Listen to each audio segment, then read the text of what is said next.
you want to be successful? Do you want to grow your business? Do you want to dominate the day? Then you're going to need Big Skip Energy. Welcome back to the Big Skip Energy podcast. Thank you, sir. Thank you, sir. I'm looking forward to the return. Indeed, we have quite the return here. Folks, this is where it all got started. This is who kicked it all off all those seasons ago. Mr. Steve Barsby, the illustrious Steve Barsby, has decided to join me today for a conversation. Normally, we are interviewing guests and getting some wisdom, but you know what? Today, we're going to share each other's wisdom and try and, well, let's be honest. We're going to turn this into a little bit of a bitching and moaning session with hopefully a little of some resolution at the end of it. We never do that. We never do that. No, of course not. So for those that are not familiar with you, Steve, please take a second and introduce yourself. My name's Steve Barsby. I am the Assistant Athletics Director and Head Tennis Coach at Georgia College and State University in Milledgeville, Georgia, in my 24th year. Enjoyed every minute of it. So looking forward to today with you. Is that really true? Have you really enjoyed every minute of it? Pretty much. It's a pretty good gig. It's a pretty good gig. Okay. So I know I said I wasn't going to interview you, but you know. All right. So Steve, I wanted you to come on the show today because I have been noticing a problem. And it's a problem that does not just limit itself to my industry, mortgage and banking. I think it spans across all industries. And of course, you have a lot of expertise in this area. And I am talking about recruiting. Over your 24 years, you have been responsible for recruiting countless people to come and play tennis for you, for the university, blah, blah, blah, blah, blah. And of course, I have been both recruiter, being recruited, and have observed a ton of it as well. And that's really what I want to talk about today, because there are a number of my friends out there, colleagues that are working with recruiters, are being actively sought for one reason or another, be it they got laid off, they just want to make a change, whatever the case may be. And I'm seeing problems. Man. And I want to see if you agree with these, if you're seeing this, as well. So one of the biggest issues I'm seeing right now is that we have got an epidemic of recruiting that is not focused on the recruit. It's focused on the company. How often? Yeah. Well, I would say that the one problem that I foresee or I've seen in recruiting over the past is, which is good in a way, is the person you're recruiting has much more information and much more demands than it used to be. You used to be able to, you would talk about the benefits you have and the pluses and minuses, and you go from there. It seems that people you recruit now, and I recruit 17 to 21-year-olds, have tons of options. Yeah. So it's more about me than it is it's all about me. It's all about me. It's not like, hey, what can the company or the industry can do for you? It's what I'm going to do for you, the other way around. So that's been a bit of a struggle for me because I guess I just grew up in a different thing of what I was going to bring to something and say, hey, and it's going to be a mutual benefit back and forth. Mm-hmm. Now it's more a one-way street from the other way, at least to start. And you got to, once you recruit them, you got to get them in and you got to sort of get them into your culture and say, this is what we're going to do. And this is how you're going to get benefited. And this is how we're going to benefit the team and so forth. And so that's been a bit of an issue. So I think it's kind of interesting though, because you say that's actually the opposite, not the opposite, but it's the different side of the table from what I'm talking about. I'm looking at it where companies are coming after potential loan officers or whoever and say, hey, look, we're the best thing since sliced bread. Oh, you're talking to A, B, and C over there? No, they suck. You don't want to talk to them. Yeah. They don't do this and this right. We're the best. We got the best this, that, and the other. You got to come join us. Basically, if you don't come here, you're stupid. So, and then, but you're saying, hey, it's the opposite for you. The kids are like, hey, guys, y'all should be lucky to have me. What can you do for me? Absolutely. And those are a problem. Yeah, no, absolutely. And from your perspective there, I don't know if that's because of the climate of the general population in the world right now, but there is a lot of negative recruiting, not sort of, no one says what they're going to do. They say how bad the other person is. So this is why you should choose me or choose my school over there. And I went down the path of, you know what, I coach against a lot of guys that I've known forever, a lot of women, men that I've known forever. So I just talk about what's beneficial at Georgia College or State University. I really don't down talk any other school. If that's what they choose, that's what they choose. That's okay. I only have so many spots anyway. So, but I think that's part of the just the cultural shift in that. Let me focus on what the other person's bad at instead of what I'm good at. Well, I think a lot of it has to do with generational differences. A lot of it has to, of course, industry differences, but there's also that component of it that, let's be honest, it's been there for a long time. I mean, bad mouthing your competition is hardly a novel concept, right? But it's something that it's also not nearly as impactful and effective as a different approach. Think of it just from a straight sales standpoint, right? If you got someone that you're trying to go meet with because you have identified them as a prospect, and you want to do business with them, and you go in there and you start saying how terrible their existing partner is for this and this, or hey, don't go talk to company A, B, or C. They're the worst. Instead of focusing on the person who's sitting in front of you and what we can benefit from each other in this relationship, it's just not a long-standing recipe for success. Why do you think people continue to go back down that road? Is it because it's the path of least resistance? It's easier? I mean, what do you think causes that? I think both of those. I think desperation. I think if it's all about the sale, it's not about the relationship.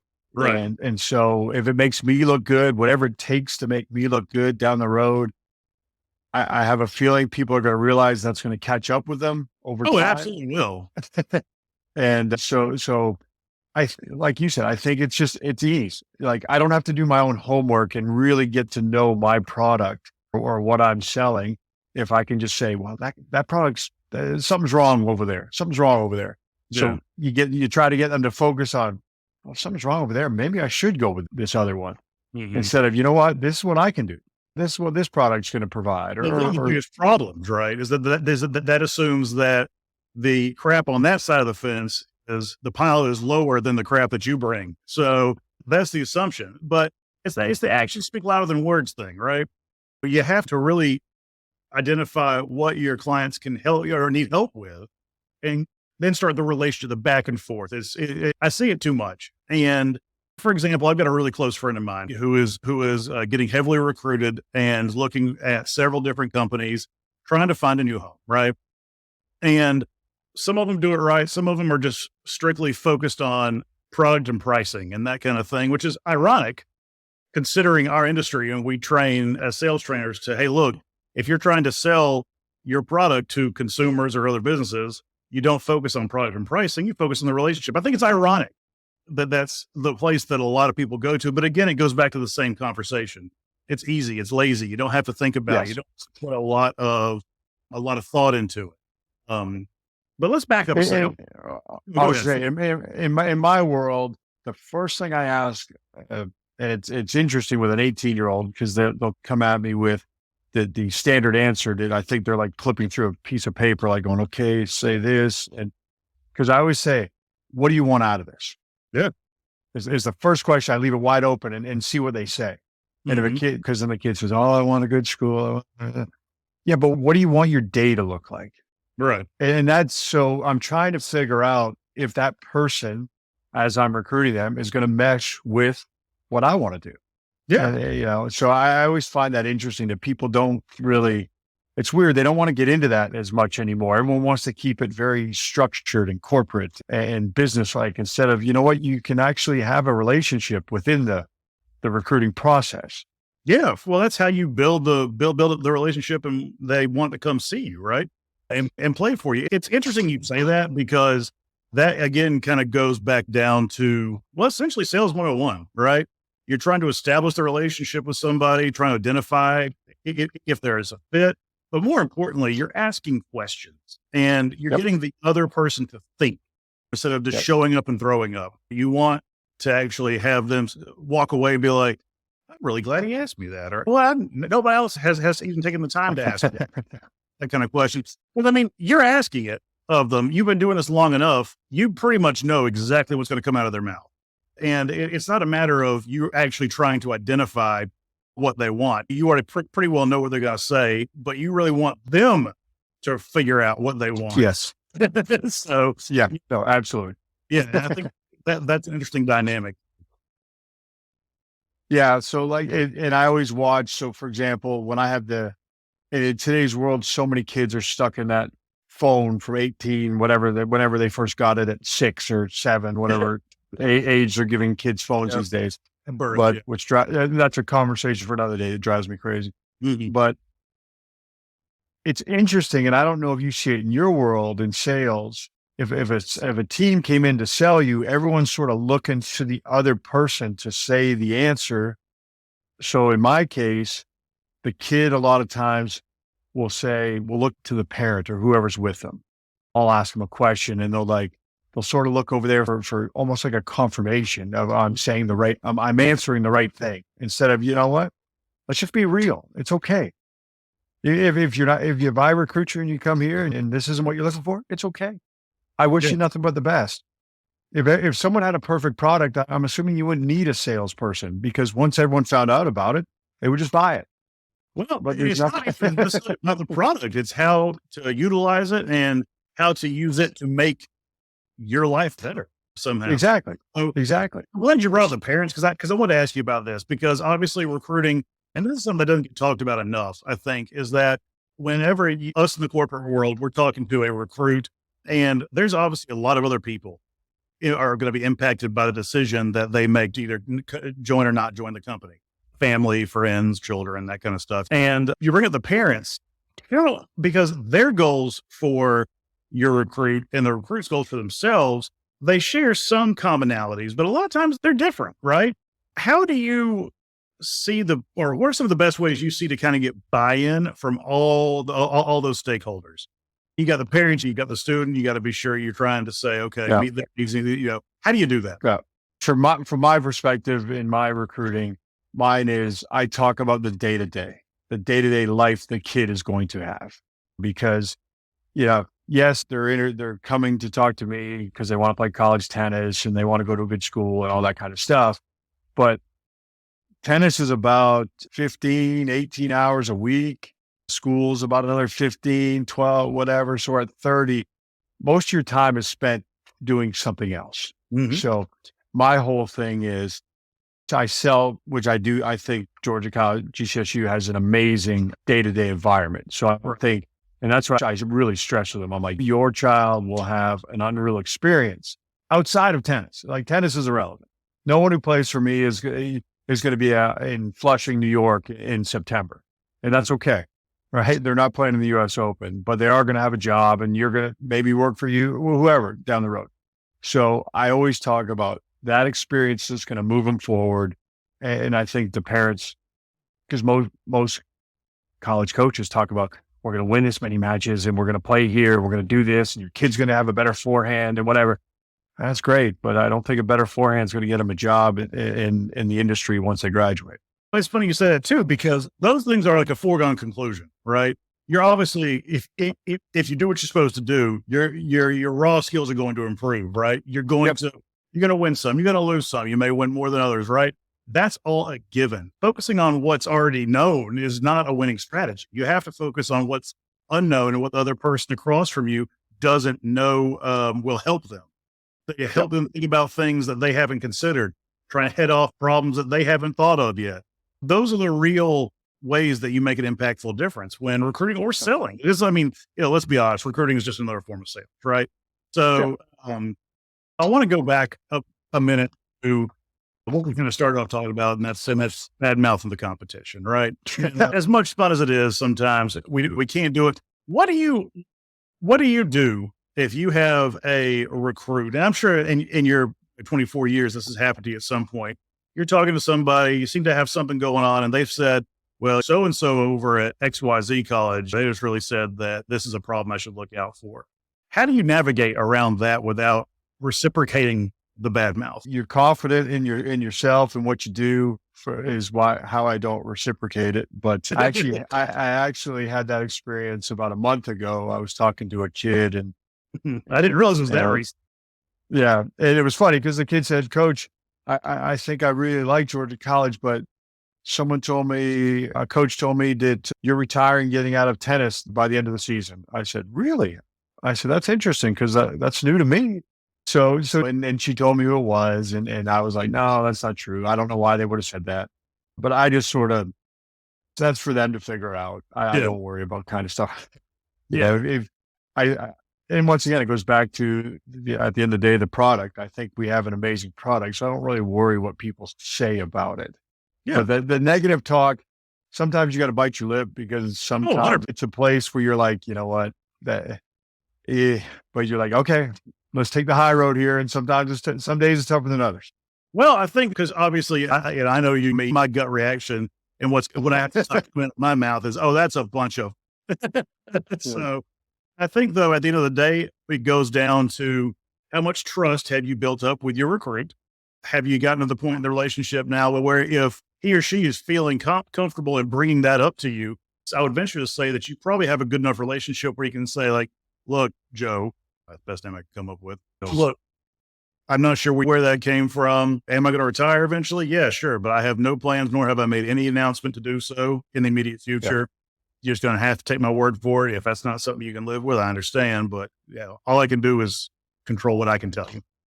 Yeah. So, And then another neat thing we do is, so I always tell any kid who comes in here, I have like seniors that have been in our program that understand what we're about and all that. So they'll go to lunch with the kid that we're recruiting. And I always tell them that 30 minutes is the most important 30 minutes of your day. yeah. Because I tell them, I said, at the end of the day, I will talk to those two because I know you, but I don't know you. Right. And I'm recruiting you, right? So I trust the kids who I send them to lunch with, and I'm like, what do you got? And if they say, no, that doesn't fit with our culture and what we've built here, conversation's over. I say, hey, appreciate it. And that's one of the things that I have tried to do. And I've also taught folks that I've coached and trained over the years is if you're looking to make a move to a prospective company, ask to talk to some of the employees because you know that whoever you're working with is going to literally handpick the best possible people that can give you the most glowing review. And what a shock. Yeah, a shocker there, which is fine. But that can tell you a lot. You can ask the right questions and that kind of thing. And then you can both kind of see, okay, you can get on the back of your mind. Okay, so this is supposedly the best, right? If you don't click with them or you see or you identify issues, then that does a world of good for both sides, right? Yep. Because again, it's all about tips. And I don't know if you are a Dan Patrick fan, Of course, but I listen to him quite a bit. Yeah, no, he's pretty good. But he was talking very similar to this about interviewing people and on his show. And he said, he always watches how the people who come in to interview, how they treat the person setting up their mic, how they treat the person in the sound room, how they treat the person who might have picked them up. Yeah. And he goes, from that, you can tell. He goes, they're all going to be nice to me. He goes, it's my show. They're going to be nice to me, but how are they going to treat everyone else? Yeah. No, I mean, there's something to that. It's kind of like the old tale about the guy's going to be interviewed, gets there early, goes to lunch in the cafeteria in the building, going down the line, gets his stuff, puts it on his tray, and she rings him up and forgets his dessert. And he notices he doesn't say anything. And the guy he's interviewing with is a couple down the line. He sees it and says, wait a second. He didn't steal it, but he didn't say he didn't pay for it. We got a problem. And so stuff like that counts, right? Absolutely. Yeah, it's funny. Absolutely. So, all right, let's talk about some time-tested keys to success. Ooh. Give me and the listeners a couple or three of your most tried and true best practices for finding and locking up the best recruits. For finding, it's tough because I live in a world of recruiting all over the world, all over the world in essence with all my players. But be honest, be open, be willing to answer any question. Mm-hmm. I think there's too many people they have like captured answers for each specific thing instead of just be open and honest. I talked to a kid the other day and he asked me about Milledgeville and I said, yeah, it's a great college town. Now, if you want, we don't have a bus system. We don't have it. If you want a big town, this ain't place for you. It's okay. Too many people try to skirt around the issue and don't really bring up all of it. So be honest and be upfront with what you have and the benefits and the drawbacks. Yeah. Because that's going to develop some trust right off the bat. Because they're going to realize you let your guard down a little bit and you're not all about whatever it takes to make the sale, which yes, you want to make the sale, but you also want to be trustworthy with the person. Not at all costs, right? So yeah, exactly. I want to add something to that. I think one really important best practice is to set proper expectations up front of not only what's going to happen should they sign or should they want to do business with you, but also through the process. Because in your world, just like mine, the recruiting process is not something that happens overnight. It takes time. It takes a lot of back and forth, meetings, homework, research, that kind of thing. And being sure that you set a timeline of what's going to happen when, so that the recruit or the prospect in this case, on my side, knows what to expect. And that also gives them an idea of, or gives them a sense of comfort, peace of mind, because there's nothing worse than like floating around out there, right? Yep. It's Seinfeld with the rental car. Anybody can just take it. Yeah, you know? take reservations. But you have to hold the reservations. So I think that's also really important. I'm seeing a lot of people skip steps in the process. So have the process set out, spell it out for your prospect or recruit, stick to it. And to your point earlier, also foster a sense of comfort when it comes to asking questions. And I'm assuming in your world, as you're recruiting, there's numerous metrics that you say, hey, if this works out, this is sort of the metrics you're going to meet. Mine is sort of a little gray in regards to like, I recruited you as a tennis player. I want you to be the best tennis player you can be, work hard, do whatever. Results are going to happen because some days you're going to play someone who's good, bad, whatever, indifferent. Sure. Academics. I want you to be the best student you can be. Well, not everyone's a 4.0, not everyone's a 3.0, but if you're doing the best. So that's my thing. I don't have a set metric of you need to win 17 matches or this relationship isn't going to work. Yeah, mine is you come in and you work hard and you do everything you can and we'll go from there. So along those same lines, it's interesting, especially in my side, which I'm B2B. So I sell business to business and my sales team sells business to business. A lot of their success is also incumbent upon their customers' ability to sell. So it's harder to set real true, I guess, quotas is what you call it in my world. Yep. It's hard to set those. Now you can set expectations, but luckily in the past couple of years, we've seen a shift from results analysis to activities analysis. Like saying, okay, we recognize that there are things outside of your control, the economy, your customers may be facing certain, regulatory stress, whatever the case may be, housing market, all that kind of stuff. But are you doing the right things to ensure success when it becomes available? That's what we're trying. And I think it's along the same lines of what you're saying. It's less about the end game and more about the process. Yep. But trust the process, right? Trust the process. That's right. I don't know if it worked for the 76ers, but they trusted it for a while. Yeah, exactly. So, all right. So we're running to the end of our show today. All right, let's see. Give me your top 3 best left-handed NFL quarterbacks of all time. Top 3 best left-handed quarterbacks. I'm going to go Steve Young. I am going to go Michael Vick. And I don't, this is terrible. I should know another left-handed quarterback who's actually pretty good, but I'm trying to think. I don't even know if I don't even know why. Boomer Esiason was left-handed, wasn't he? Oh, Boomer. Yeah. Boomer Esiason. Yes. Yeah. See, yeah, you're welcome. All right. So Rafael Nadal, Novak Djokovic, or Roger Federer, which one's the best? Oh, I hate to say it. It's Novak Djokovic, but because I really want to say Nadal or Federer, but Djokovic has proven that he's the best of all time. It pains me to say that because I really want to say Federer or Nadal.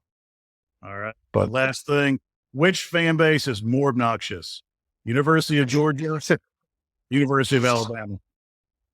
Because my assistant is her mom played tennis at Alabama. I'm going to say, I'm going to go Georgia just because I see more of them. Yeah, that's true.